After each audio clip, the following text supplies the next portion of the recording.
Lockdown express.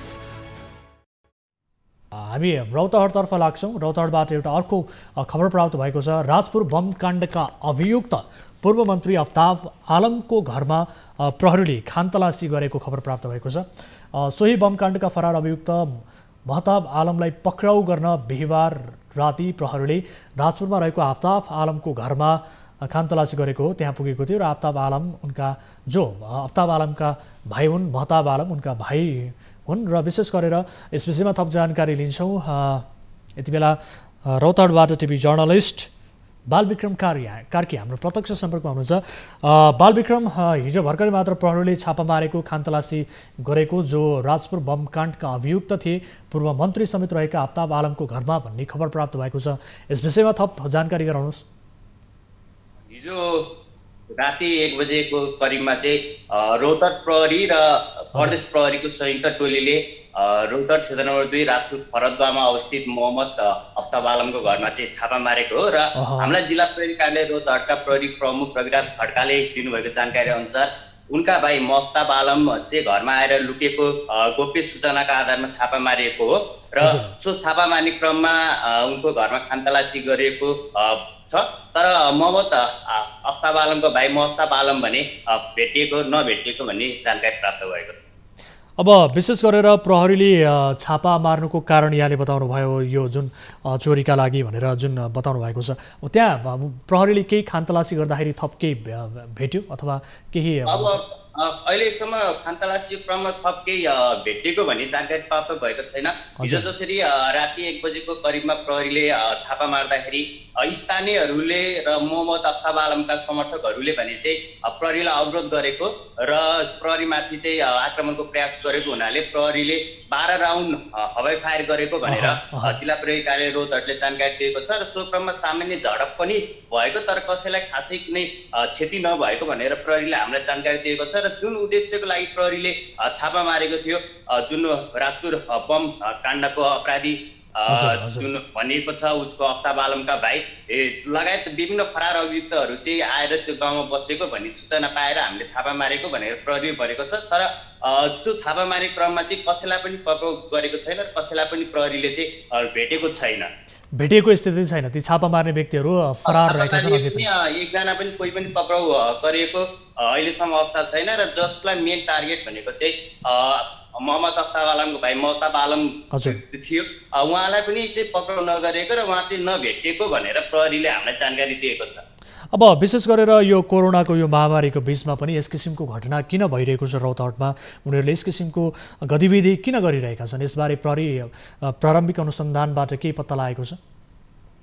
अब जुन आज हिजो गए राति जुन छापा मारेको छ, यो चाहिँ विशेष गरी प्रदेश प्रहरीको कमान्डमा भन्ने कुरा हामीलाई चाहिँ जानकारी स्रोतले दिएको छ। प्रदेश प्रहरीको कमान्डमा चाहिँ रौतहट प्रहरीको सहकार्यमा गरिएको भनेर छ र यो छापा मार्नु अगाडि यहाँका प्रमुख जिल्ला अधिकारी वासुदेव घिमिरेलाई पनि यस्तो जानकारी नभएको भनेर उहाँ स्वयंले पनि हामीलाई जानकारी दिनुभएको छ। यसको मतलब जिल्लाको प्रमुखलाई पनि छापा मारिँदैछ भन्ने कुरा जानकारी नदिएर प्रदेश प्रहरीले आफ्नै कमान्डमा जिल्ला प्रहरी कार्यालयको सहयोगमा चाहिँ ठुलो संख्यामा प्रहरी गरेर त्यहाँ छापा मार्ने अवस्था भएपछि चाहिँ स्थानीयले प्रतिकार गरेको हो भनेर चाहिँ त्यहाँ केही स्थानीयहरूले पनि बताइरहेका छन्। र जुन मेन कुरा चाहिँ प्रमुख जिल्ला अधिकारीलाई नै जानकारी नभएर यो किन छापा मारियो र अचानक कहाँबाट यस्तो सूचना आयो भनेर चाहिँ स्थानीयहरूले चाहिँ यहाँ प्रश्न गरेका छन्।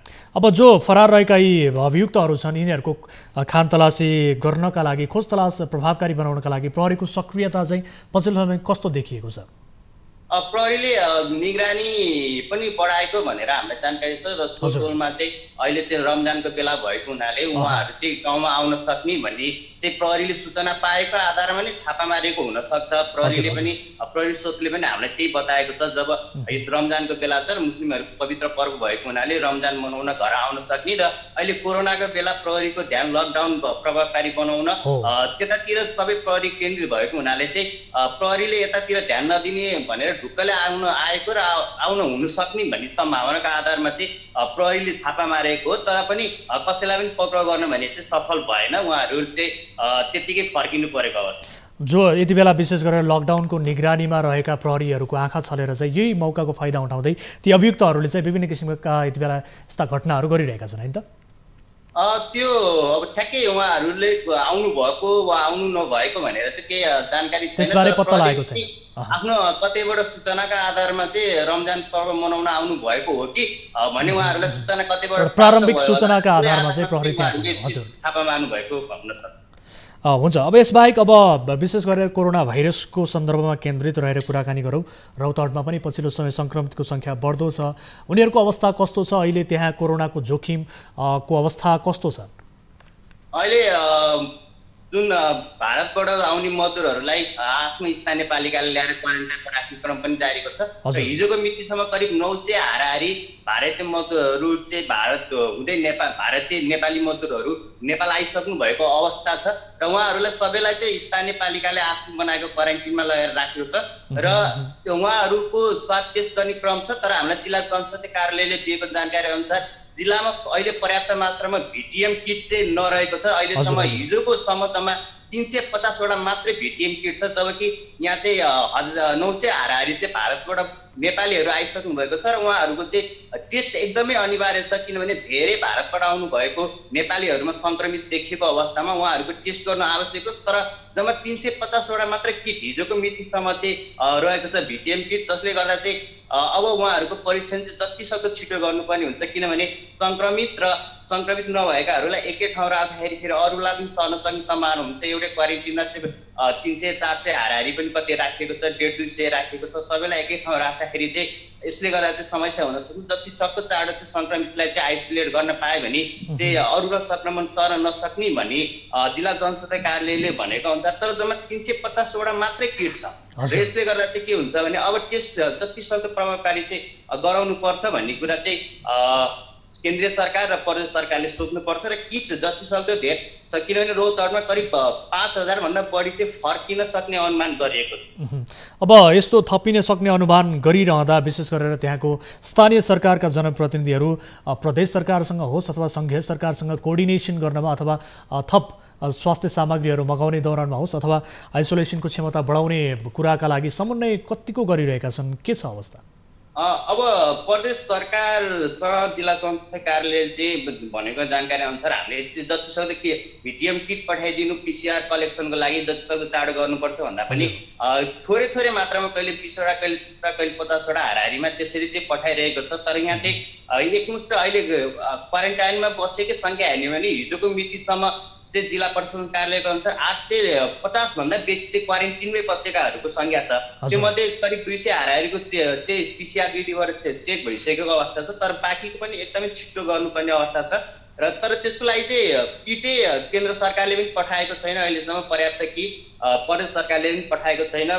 त्यसैगरी अहिले के भएको छ भने सङ्क्रमितहरू कोही फेला परेको अवस्थामा चाहिँ स्थानीय पालिकाले आफ्नै पालिकामा आइसोलेसनहरू धमाधम बनाउन लागेको अवस्था चाहिँ छ। अब सीमावर्ती क्षेत्रबाट विशेष गरी मानिसहरूको आवाज जावत भइरहेको होला। सीमावर्ती क्षेत्रबाट नेपाल भित्रने मान्छेहरू, रौतहटमा भित्रने मान्छेहरूलाई कसरी व्यवस्थापन गरिएको छ क्वारेन्टिनमा? उहाँहरूलाई चाहिँ सम्बन्धित पालिकाको सिधै त्यहाँ सीमाबाट सम्बन्धित पालिकाको क्वारेन्टिनमा लगेर राख्ने गरेको छ। त्यो बिचमा उहाँहरूलाई कसैले सम्पर्क नहोस् भनेर चाहिँ सिधै लगेर क्वारेन्टिनमा राख्ने र क्वारेन्टिनमा राखिसकेपछि चाहिँ उहाँहरूको चाहिँ फर्दर स्वाब टेस्टदेखि लिएर अरू कुराहरू गरिन्छ र स्थानीय तहहरूले अब आफ्नो आइसोलेसन आफै बनाउने तयारीहरू पनि केही स्थानीय तहहरूले गरिरहेका छन्। उहाँहरूले चाहिँ अब सङ्क्रमित पऱ्यो भने कहाँ लगेर उपचार गर्ने भन्ने कुरा चाहिँ अझैसम्म चाहिँ अब रौतहट जिल्लामा जम्मा अहिलेसम्म 100 वटा हाराहारी चाहिँ आइसोलेसन बेड तयार भएको अवस्था छ र सङ्क्रमित 18 जना जो नयाँ भेटिनु भएको थियो उहाँहरूलाई गोरमै राखेर चाहिँ उपचार भइरहेको छ। र भने हरेक स्थानीय पालिकाले अब आफ्नै एउटा बनाउनु पर्छ, किनभने सङ्क्रमित हाम्रोमा थपिन सक्छ, पछि उपचारको लागि अस्पताल नपाउन सक्छ भनेर आइसोलेसन बनाउनतिर पनि उहाँहरूले चाहिँ ध्यान दिइरहनु भएको अवस्था छ। हुन्छ, जानकारीका लागि धन्यवाद बालविक्रम। यति बेला बालविक्रम कार्की हुनुहुन्थ्यो टिभी जर्नलिस्ट रौतहटबाट। विशेष गरेर राजपुर बम काण्डका अभियुक्त पूर्व मन्त्री आफ्ताब आलमको घरमा प्रहरीले खानतलासी गरेको छ र बम काण्डका फरार अभियुक्त महताब आलमलाई पक्राउ गर्न प्रहरीले बिहिबार राति 12 बजे राजपुरमा रहेको आफ्ताब आलमको घरमा छापा मारेको। तर महताब उनीको फरार अभियुक्त भने कोही पनि यति बेला नभेटिएको र केही पनि नभेटिएको भन्ने किसिमको बताउनु भएको छ। Down express